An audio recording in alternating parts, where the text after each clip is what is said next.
All right. Hey, Alan, how you doing? I'm doing well, Ray. How are you? Got it. I'm doing fantastic. I just love that music. That's just an original score, right? Yeah, Here, sure here is. we are, Avoid Crisis Podcast, Episode 7, Wednesday, April the 19th. We're recording about, 1 or so in the afternoon. Um, but lots happened since then, and I think the biggest one that I'm the most excited about is that music. That was awesome. You want to share anything about that, or how'd we get that? Or, Well, yeah, I mean, it was an inspired piece. Just trying to say, okay, if you're going to go into this podcast, how do you prepare?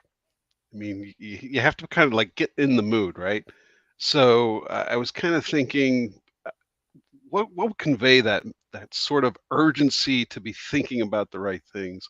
And I just kind of sat down at the piano, and I thought, I'm just going to start off with something simple because a lot of times, the crisis really does kind of develop from something simple. So it just really was just, kind of hitting this this initial note, and ultimately, you get a lot more confusion going into it, and you get a lot of where is this going? What's going to happen? There's a lot of angst that's there, and Mhm. ultimately, it resolves itself with just a very nice major chord.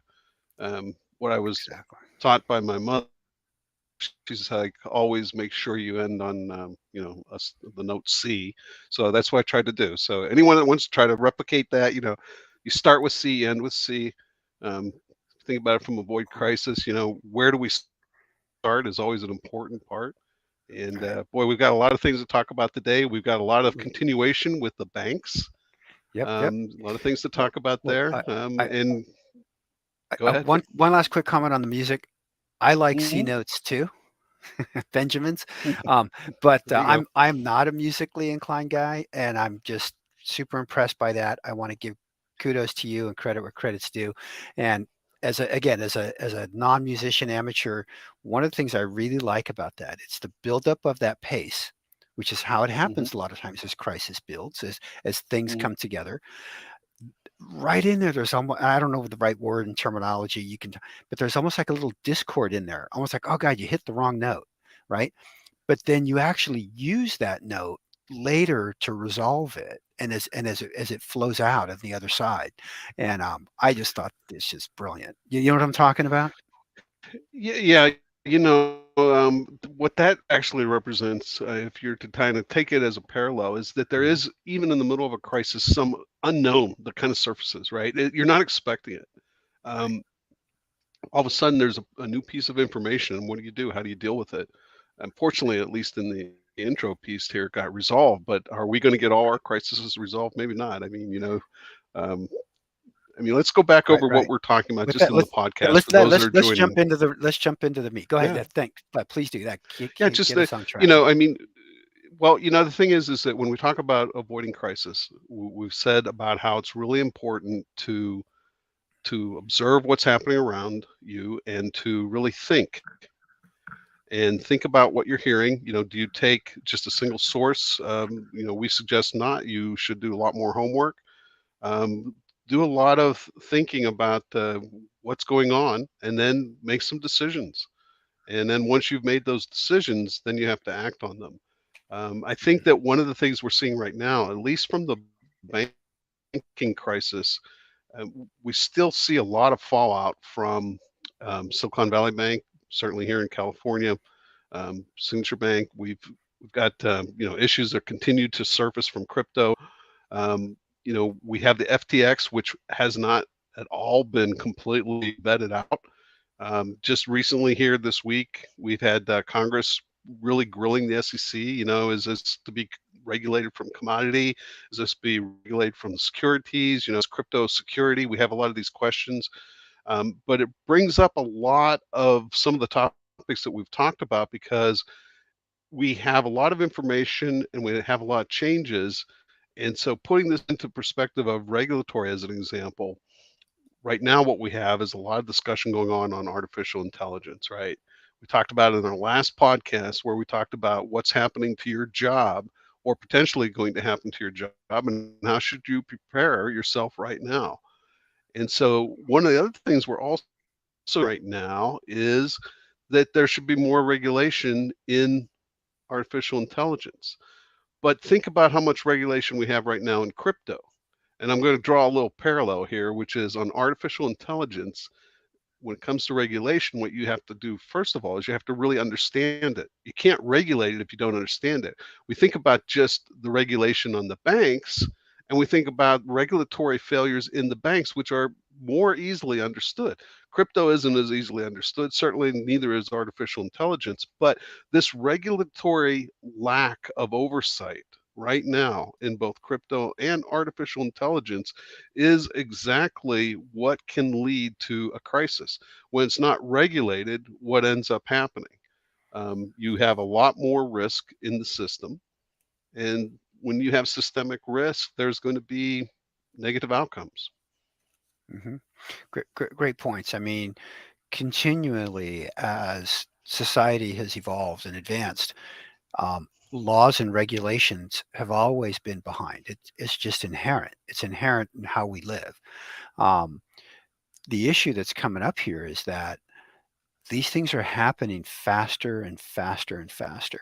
The dissemination of information and the ability for people to act with computers and the internet, and you got it on your phone, it's constantly with you. Um, it's really hard to deal with this when our legislative process and our laws and all that are still doing things the old way, where you got a bunch of 70 and 80-year-old guys that fly to DC and, you know, try to figure it out. And it takes them months and years to come up with something.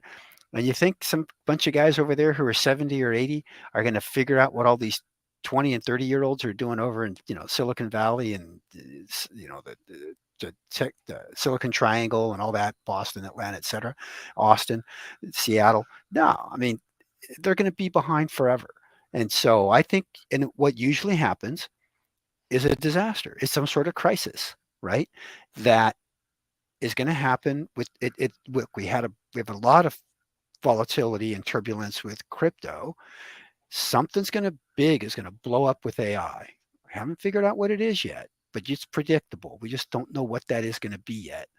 And um, then they're going to get a little more urgency of how they're going to try to regulate it. Um, the thing that I talking about AI, the thing that I'm always remind myself is that it's called OpenAI, and it's called OpenAI for a reason. Anything you type in, it is capturing and learning. So you put in names, company names, certain stuff, you put in facts about those companies, whatever, that's it. That AI now knows all that. And it's pulling that in with all the other information it's getting to build its knowledge base. And computers don't forget. So you got all these people pumping stuff into, you know, chat GPT to try to see what it's going to output to them. Are they putting in personally identifiable information? Are they putting in confidential information? Are they putting in stuff that you wouldn't want blasted on the front page of the internet? And I'll bet you they are. And I'll bet you something's going to blow up with regard to that. Well, certainly, this regulatory issue that we're talking about is that there's certain things that even if you were to look at regulatory rules, let's say for artificial intelligence, there would be one thing that would really stand out, which is that it would need to be authentic and it would not be able to somehow produce a false narrative. And yet, we've already determined just from some different experience right now that, um, as an example, an artist's song could be performed by a different artist who's never recorded it. So they take someone's voice, they take someone's sound, they can duplicate their image in a sense. They can duplicate their sound. They can present them as though they're a real person. Now, this might be great for commercials. Eliminates the need to have actors anymore. You just go ahead and take the avatars and let them do the commercials. Maybe that's a solution there. I don't know. Uh, but it really creates this whole thing about what is a truth of the identity. And if you think about copyright protections and everything, there's a crisis that's going to come from a legal perspective when it comes to artificial intelligence. And that's all in the absence of regulation. It takes a long time for Right. things to work through the courts. I want to go back to something that you started into, though, which I think is really timely and relevant. And you started to go down the path a little bit about our elected officials and how they're dealing with different needs of the day. One of the Mhm. needs of the day we have right now is kind of related to the debt ceiling, I would say, and Oh also my. taking a look. All Just go right. ahead Here and we get. go. All Here right, we yeah, go. okay, let's go. Let's go. Right on. All right. That's it. You're just gonna poke me and let me go now, or what? Or you want to get your You piece in? Because I got some no, stuff no, to no. talk about. I want to hear you, Ray. Go ahead. All right. Here we go. Um, I was reading a piece on this a couple days ago, and I do have to apologize. I'm a little rough around the edges. Tax filing deadline. I was up past midnight last night. Hitting getting stuff in as much as we can. So I didn't do as much reading deep into it as I wanted to, but it was a wonderful uh, piece. And what caught my eye was with regard to how is the debt ceiling and the tax filing season related. And Okay. so we know about the debt ceiling issue. This comes up all the time, every cycle, right? Every couple cycles, whatever.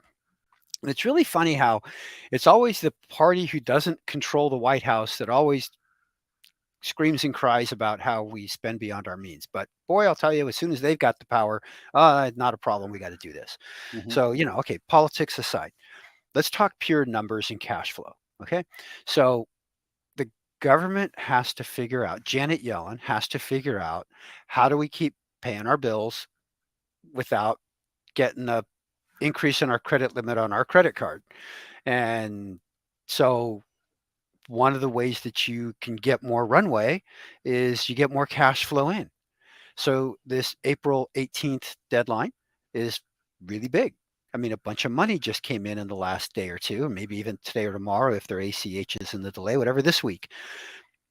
Also, that was the Just 2022 tax yeah, you're payments. just talking about you're talking about the first quarter estimate needing to go Uh, in by uh, uh, generally April 15th. Now been moved to April 18th because of the because of the falling on the weekend. weekend. Right.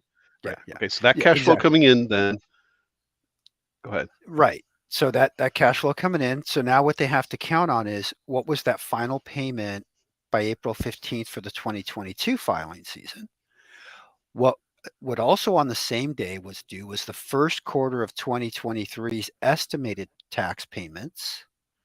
And then the second quarter is going to be due June 15th, which is going to all be within this cycle. They're not going to have this resolved by then. And they do have to have it resolved by the third quarter payment, which is September 15th. Okay, so they're trying to figure out, what are we going to collect on 2022 filings? What are we going to collect Q1 and Q2 estimates? And by the way, the real big wage earners, the real big earners, income tax people, they're paying estimated payments. They're not having it taken out of their W-2 paycheck, right? We're talking Mhm. a few more zeros on these numbers. Which state, Alan, do you think out of the 50 states in the union, which state do you think pays the most income tax, federal income tax?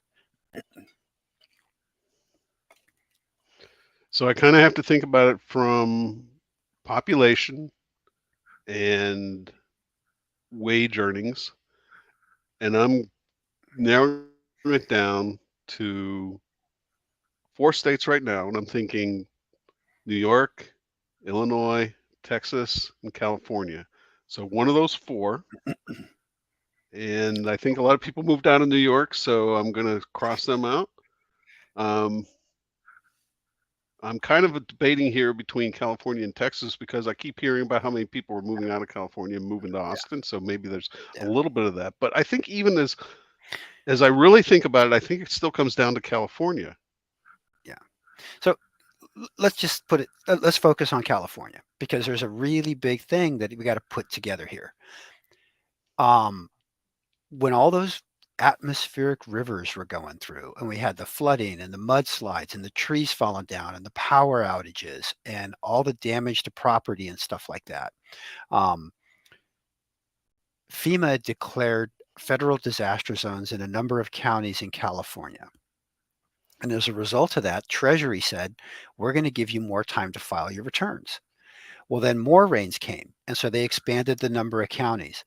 And then more rains came and they expanded it again. It finally ended. They go, look, there's 44 counties that are covered by the FEMA federal disaster declarations. 44 California counties, the most populous counties, by the way, including all around the Los Angeles area and all around the San Francisco Bay Area, um, the population centers. And they said, forget it. We're giving you automatic, everybody, every taxpayer there, every individual, every trust in the state, C Corp, S Corp, LLC, partnership, not for profit. I don't care what you are. Any tax filings you got to do, not payroll tax, any income tax filings you got to do, they are now due October the 16th of 2023. This is IRS notice CA-2023-01, -02, and -03. So they added a twist that they hadn't done before. Not only do you have more time to file your taxes, you have until October 16th to pay any taxes. So what's the strategy now? So and I've been advising my clients, you owe money for 2022. It's not really due on April 15th anymore, April 18th this year because of the weekend. It's now due on October 16th. Go buy a 6-month CD at 4 point something, low 5%, guaranteed, right? FDIC insured. Earn your interest on that money and send it to the government in October. How So I are the think, yeah. 44 counties, all that tax money being deferred Right. to October? How is that going to affect the debt ceiling discussion and the runway on the cash flow? I don't think that it was an intended consequence. I don't No. think that they really thought of it. Mm-mm. But that's also how crises can happen. That's right. But I'm going to make a little bit of a parallel here too. Um, Remember that ultimately what you're saying is now the Fed, and I'm just going to make it simple. I'm going to just call it the IRS. The IRS has an accounts receivable from a lot of different entities and individuals, right? It's Hmm. an accounts receivable. They don't have the cash. The cash hasn't come in, Right. but they have debts that they need to pay, or they have obligations they have to pay. And Right. this is kind of similar in that it's paper in their view, right? It's not cash, it's paper. Remember when SVB looked like only the insured depositors were going to get their money and the FDIC was going to give certificates? And one of the points you made in the podcast was you can't pay payroll with IOUs. And Right. the same thing is true here with the government. The government can't pay its obligations with the receivable of taxes. And so now, without the raise of the debt ceiling, Mhm. how are they going to make the payments? And let's just talk about what this means from looking at it from a financial crisis potential here. Because I mean, we're talking about how to avoid crisis. And by the way, I'm going to add one other thing just to say about the possibilities. I don't see anything where people are giving us odds on what's the likelihood of different events, but I'm going to mention this, and that is that as a society in America, we've gotten accustomed to the idea that this is noise. So we hear that, oh, Mhm. there's going to be potentially the need to raise the debt ceiling. There's going to be the possibility of a government shutdown, and we don't worry about it. My thought was, how many times is this going to happen to where we start to react sort of like that story, The Boy That Cried Wolf? And Right. we don't think that this can happen, but the US is now looking at potentially for the first time ever having a default on its debt. Right. And there was the government shutdown. Gosh, I forget when that was. It was quite a while ago. And it was very disruptive. Government services went down, payments were barely going out. The government, the federal government's debt rating took a little ding for a while on that. The market was not happy about it at all. Um, so yeah, the debt ceiling issue, I think, is going to come to roost at least a month, maybe 2 months sooner than they anticipate because of the lack of cash flow from these 44 counties in California. It's probably a big number. It's probably a big I'm, number. and are they able to even kind of estimate it? I mean, if you were in their shoes, wouldn't you be trying to estimate it and say what's the impact? They will. And the other issue there that I've read in some different places that the 2022 tax returns, 2021 actually had a big pop in a lot of people's income and cash flow because the market had tanked in COVID, and by Hmm. 21 it was starting to come back. There was a lot of Right. capital gain reported Sure. in the 2021 filing system. They're not Right. going to That's not that same level of capital gain being reported and taxed in 2022. So I think in general the receipts should be lower than 2021. Now combined with take 44 counties in California out of it, they don't have to pay till October. And you got the debt ceiling crisis. And this is all lining up to be you know, a void crisis. And they better keep their eye on this because it's going to be a good showdown. It's going to happen faster than people realize. Okay. So how do you think about this, and how do you prepare for it in any way to avoid potentially having some negative impacts? How do you avoid a crisis here? I come back to my basics in this time because this is just going to be another push, I think, toward recessionary effect, right? So the Hmm. effect on the global economy, it's just going to be, God, we have too many things pushing us in that direction. It's just the recession is looking more and more. In some sectors, it's already here, but it's happening. You hear about layoffs, in various places. We've talked last episode about companies not being able to get funding like they used to. I've got clients doing fundraising now, and it's really difficult. A year and a half ago, it was a different story. And so, what do? Uh, you really need to conserve the cash on your balance sheet. You need to tighten the belt. Now is not the time to go do risky things.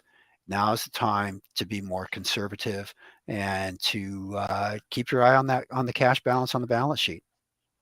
And I guess another thing too is that we've talked about this before, which is to make sure you have your backstops. That might include Mhm. looking to try to get additional lending lines or additional sources of cash, and be prepared, because if things are to slow down the economy and we're also facing a credit contraction and lending standards are going to get more difficult to get a loan, now's a good time to be trying to make sure that you have the sources of funds. Mhm. Get that line of credit lined up. Yeah. Rates are a little bit higher right now, but Mhm. if you can lock in a 10, 20, 30-year fixed, I mean, why not? And if rates go down significantly over, a year or two, then fine. Pay it down. But You anyway, know, that's your reaction to yeah. what do you do in this, when you see these things lining up, what do you do? It's interesting too to think about this. We've talked previously about moving deposits, and there was some news today that came out on Western Alliance, which was one of the banks that was really being looked at as a bellwether from the regionals. And I put this into the whole observation that next week on the 24th, we're going to hear from First Republic Bank. The earnings are going to come out. We're going to get a lot more details from that. But what was interesting about Western Alliance is, even though their earnings were not the main driver of the reaction in the stock was down quite a bit, similar to other regional banks, and it rallied up over 20% today, primarily based on what they saw in deposit activity, that they saw a lot of deposits moving into the bank. So it'll be really interesting to watch what happens with First Republic. I think we go back to what we had mentioned before, saying there is this potential for potential short squeeze on the stock. It's been trailing down all the way into the somewhere between 10 and 15 range. And, their earnings coming out next week, that could be a catalyst for a movement up or down. But it is something to watch about. What is their deposit outflow or inflow? And is the potential ramifications of a contagion more contained as a result of how the government has helped to backstop the uninsured depositor by stepping in and guaranteeing the deposits effectively from Silicon Valley Bank customers, and then Signature Bank as well? And has that been sort of an immediate sort of stalling of the potential of the crisis? I mean, has it completely taken us away from all the risk? I mean, are we out of the woods when it comes to this impact of the banks and the banking crisis that we're currently in? Obviously, we're not seeing the 2008 levels, but you know, Mhm. is it over, or is there another shoe to drop? I think that the bank air quote banking crisis, right? It was, I think, more psychological than fundamental. Um, this whole hold to maturity and you know unrealized losses on the income statement, etc. In normal times, without a run on the bank, SVB would have been fine, right? And just let those bonds come to maturity. You're going to get full face value back for those. They're underwater now because you bought them when rates were 2%, and an investor can go out today and buy one for 5, 6, 7%. So your 2% bond, you got to sell it at a discount if you need to convert it to cash. If you need liquidity, it's coming back to balance sheet management. If you need liquidity, a bunch of stuff lined up against SVB. They had to realize huge losses by selling bonds that were underwater. Okay, fine. But if the market would have said, "Oh, okay, I get it. Just everybody be cool," they would have come out fine. They did not. That contagion, that fear. Again, I'm going to say it's psychological. This isn't in my mind fundamental or mechanical. That fear spread across the industry and across similarly situated banks. So you've got Western Alliance, you got First Republic. They got caught in that downdraft, and their stocks got hit really hard. Well, now we're starting to find out Western Alliance that the flight of the depositors out, they might have gone out for a month or two. They're coming back in, or it wasn't as bad as they thought. FRB, stock ticker FRC. We don't know yet. We're going to find out in a couple of days when they announce their quarterlies. But, just today, they're up over 12% as people are starting to realize, hey, wait a minute, maybe this isn't all as bad as we thought. So I don't think there's going to be more contagion. I think the market's understanding better what's going on in the dynamic and a very rapidly rising interest rate environment that created this situation. And they're just, okay, let it play out. As long as I'm FDIC insured, you all figure out the rest of it. And this will all is going to work itself through the system within a year or two. Well, I know you're pointing to the impact on interest rates and the particular investments, and there might have been other ways that SVB could have maybe managed themselves to not have themselves in the kind of risk they were in, and maybe that's more we're going to learn once the SEC starts to talk a little bit about their findings. I know that there are many people out there that still feel that there's individuals that need to be held accountable. We'll learn more as time goes on, but I think that looking at the overall banking contagion, it still seems as though money is flowing through the system. As you mentioned, it moves pretty fast. One of the questions I had was, could it be possible that as people are trying to find ways to get 250,000 protection from FDIC and moving into banks, that some of the regional banks are getting deposits just based on that? But again, outflows, inflows based on deposits, we're going to have a big question comes up from analysts next week with First Republic Bank. Where do you stand now? Remembering that they had the 30 billion inflow from other banks supporting them, which helped to stem the possibility of them having a run that would have forced them into selling assets. We should get more details on that. The overall reporting from the banks so far has been relatively favorable from an earnings standpoint, enhanced in part because of the net interest margin that they're working with now. But the cost of deposit is actually going up. So there's going to be compression on the contribution margin overall when it comes to their products. And this kind of moves into something else I wanted to talk about, which was we had a major news event this last week, which I think has an impact on the global economy. I wanted to get your thoughts on that. China's economy grew at 4.5% in the first quarter, and that's the fastest pace in a year. And remember, this is the same country who was very strict with COVID restrictions. They had those in place for nearly 3 years, and now they're starting to come out of that. This was a higher amount of in the report than what was expected. So it starts to raise the question about, as we talked about in the prior podcast, China's inflation rate is expected at 1%. When you see this kind of rapid growth, is that going to mean that we're going to start to see inflation from China? And if we start to see China inflation, is that going to be inflation worldwide? And you take a look at some of the other places that we talked about. I mean, Argentina with over 100% inflation rate, and we're Mhm. seeing inflation in other places like the UK, The UK, in the yeah. Yeah. US, yeah, having inflation as well, and Mhm. all that being put into perspective, we have their interest decision. Yeah, I think you're breaking up a bit, Alan, but I think what we're hitting on there is that this is pressure that rates are going to continue to go up in the short term. Um, I don't see how, with this level of inflation, and as you say, the GDP growth in China greater than it was before. But look, your base year is kind of weird, right, with the COVID shutdowns and all that stuff. Plus, if you talked 10 years ago about 4 point whatever percent GDP growth in China, you would have thought, what the heck's going on?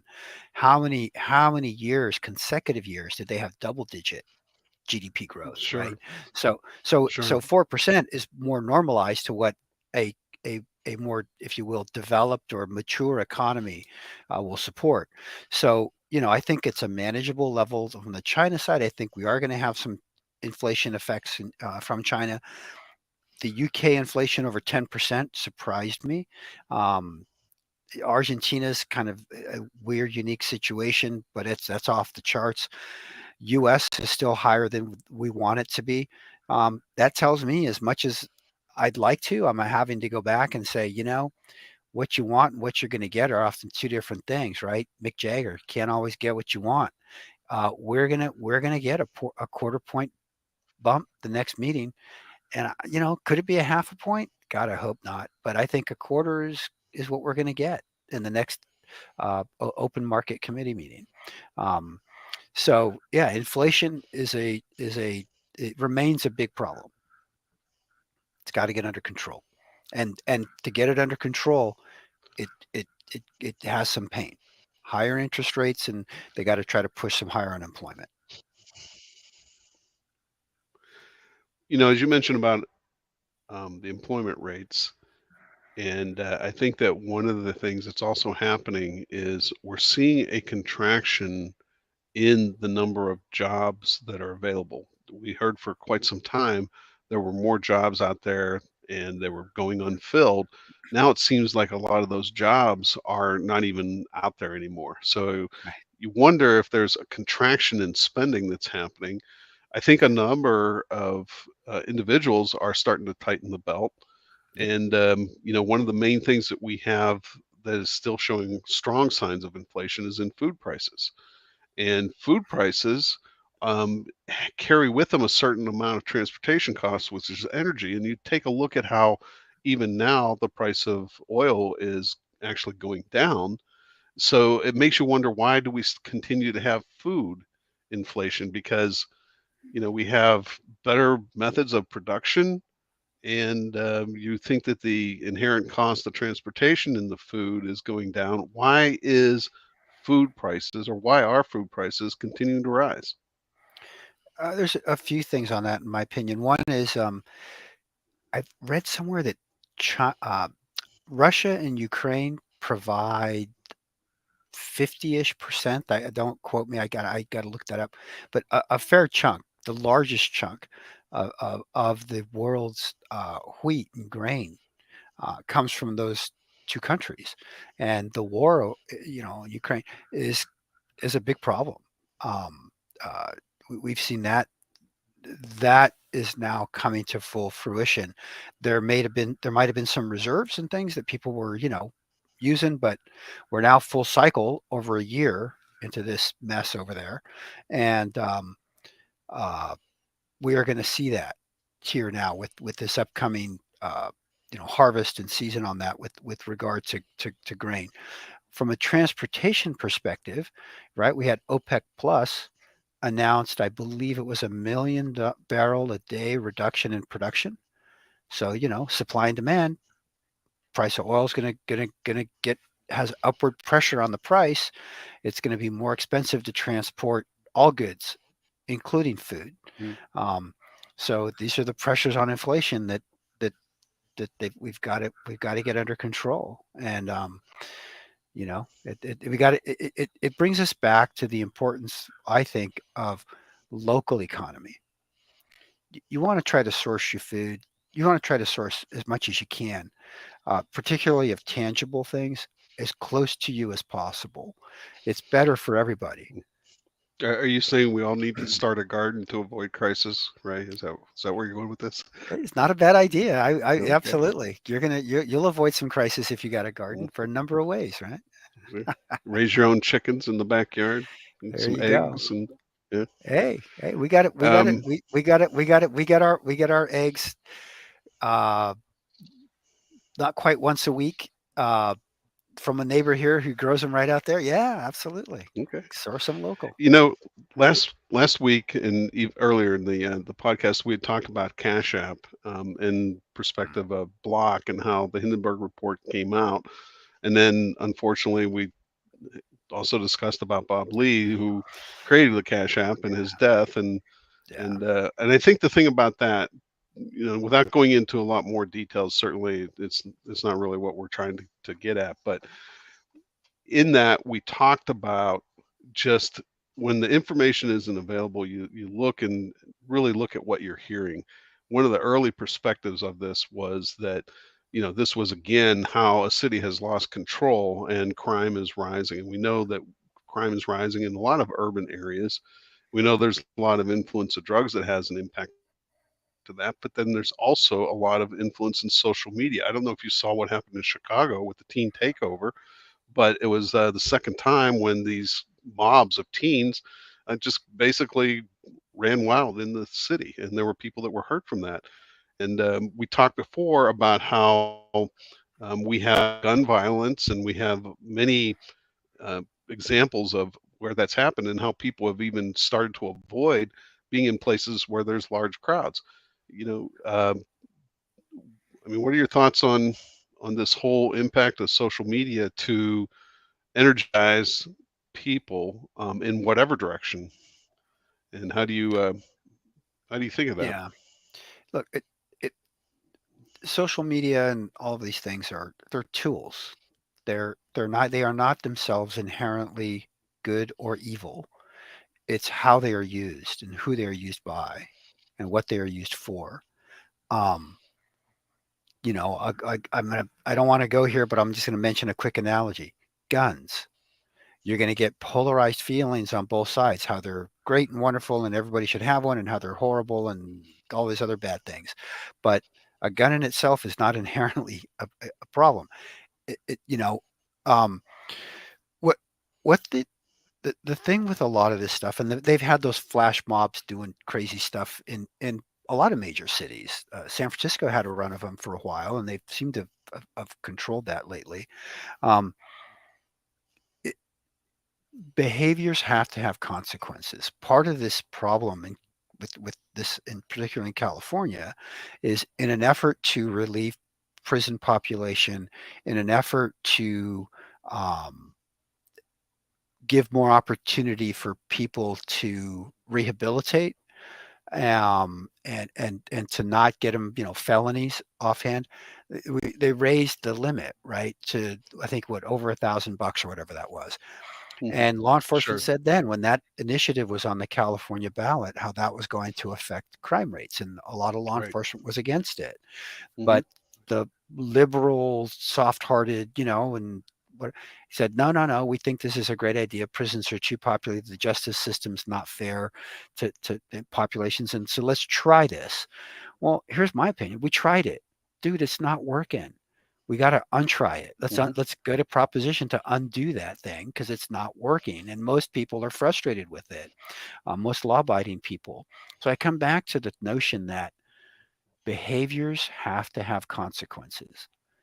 If they don't, then people are going to do whatever they want, whatever lawlessness they want. And I'm not a super hard right person on this in general, but you can't it can't be freewheeling. There's a middle point.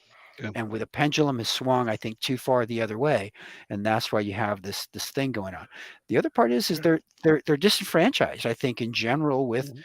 Sure, our society, right? I mean, right, they got a bigger mess with climate change and with the economy and all kinds of stuff right. than what their parents dealt with. So they're not So real happy.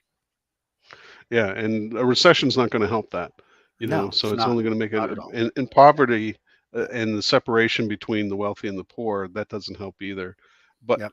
one Yep. other thing I wanna circle back with this whole topic and kinda talk about something that I haven't seen in any kind of write-ups about artificial intelligence at this point. I wanna raise this as, something to be thinking about.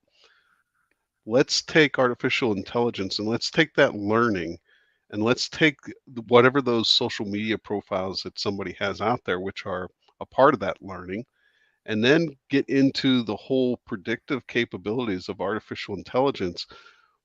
What ends up happening when law enforcement starts to use the tools of artificial intelligence and to what end? Mhm. Mhm. I'm just going to God, pose that as a was it? question for you. Just What got to was let you think what on was that the for a minute.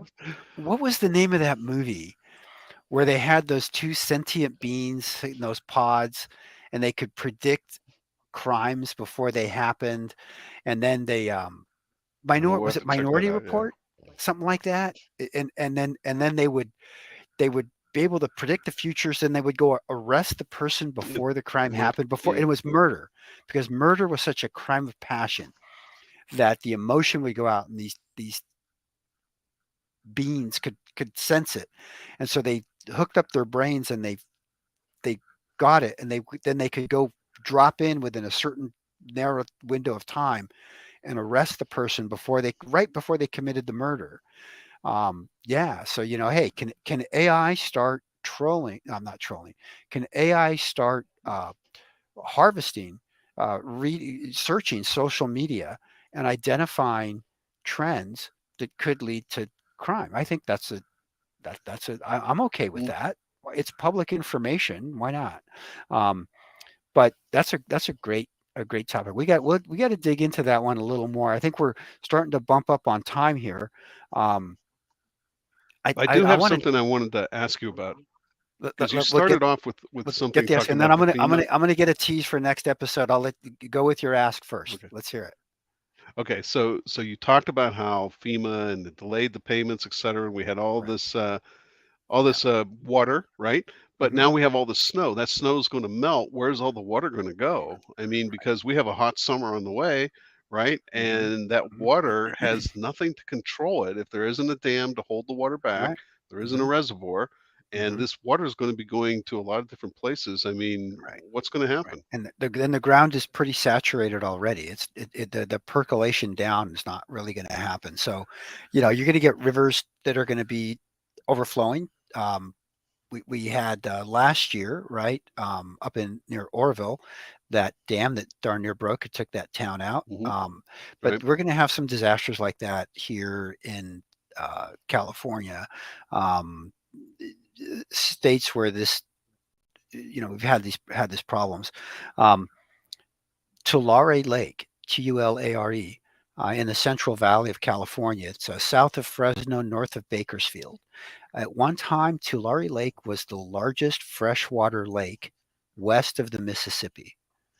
So if you think about that, that Lake Tahoe is a pretty damn big lake. Tulare Lake was bigger than surface area, bigger than Lake Tahoe. It basically disappeared.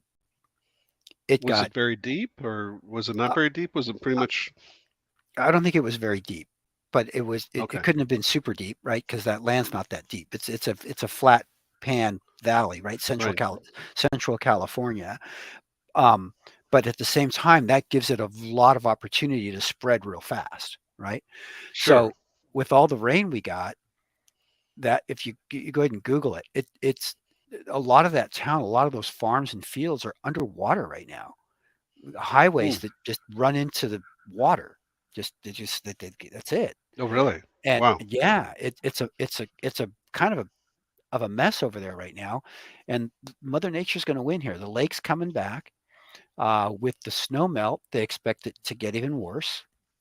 Um, Combined with the fact that they were pumping out the aquifers, and a lot of the area has sunk 2 feet roughly from what it once was, and they've got dikes and levees and stuff that they're trying to bolster and build up, but there's a big problem happening at Tulare and Tulare Lake right now, and it's only going to get worse as the weather warms and the snow melts. It w- And so that's a pretty strong agricultural area as well, right? There's quite a bit Huge, of production of everything all from. huge number of farmland is literally underwater right now. Right now, this is going to be more pressure on All your right, well, food prices. I'm going to invite a the guest inflation from the Lari Lake on from the. Tulare, Tulare. I'm going to invite a guest. I have a connection with a geology professor who specializes in aquifers, and I'm going to see if I can get him Okay. to come on the show. And we should talk about Okay. this a little bit because this is Okay. a crisis in the making.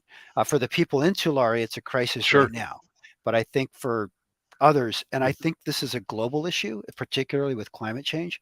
So that's is the tease I had coming up was that Yeah. I want to try to get I'd someone on really. here to Yeah. talk to us about it.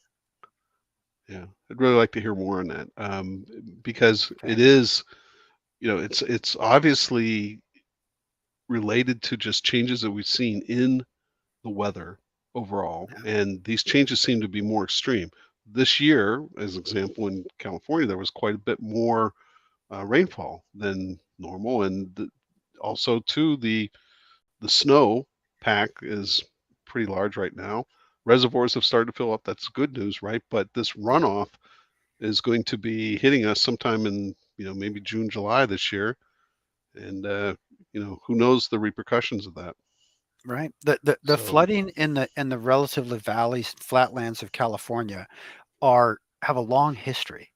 Um, in the early days, when California became a state, uh, the capital was actually in San Jose. And oh really?